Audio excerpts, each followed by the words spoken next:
क्या आप जानते हैं कि नंदी की सेवा केवल पूजा पाठ तक सीमित नहीं, बल्कि एक गहरे संस्कार और जीवन का हिस्सा है।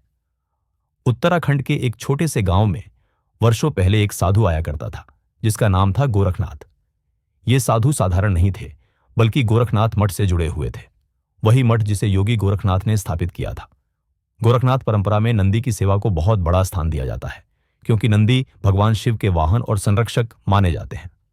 गोरखनाथ साधु दिन रात नंदी की सेवा में लगे रहते। वे नंदी के लिए ताजा घास चुना करते, उसके स्नान की व्यवस्था करते, दूध और जल चढ़ाते। पर यह सेवा सिर्फ भौतिक नहीं थी, बल्कि एक प्रकार की तपस्या और ध्यान थी। कहते हैं कि गोरखनाथ साधु की यह सेवा भगवान शिव को प्रसन्न करने का सबसे बड़ा माध्यम थी। इतिहास के पन्नों में गोरखनाथ मठ और उनके साधुओं का उल्लेख मिलता है कि वे अपने जीवन को त्याग कर प्रकृति और जीवों की सेवा में बिताते थे।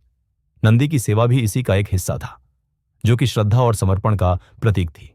गौरतलब है कि नंदी को शिव का द्वारपाल माना जाता है, और गोरखनाथ साधु का काम था नंदी के माध्यम से शिव तक पहुंचने का रास्ता खोलना। उनकी सेवा का मतलब था मन की शुद्धि और सांसारिक बंधनों से ऊपर उठना। एक बार गांव में बड़ा सूखा पड़ा, फसलों को भारी नुकसान हुआ। तब गोरखनाथ साधु ने नंदी की सेवा और ध्यान को और भी गहरा कर दिया।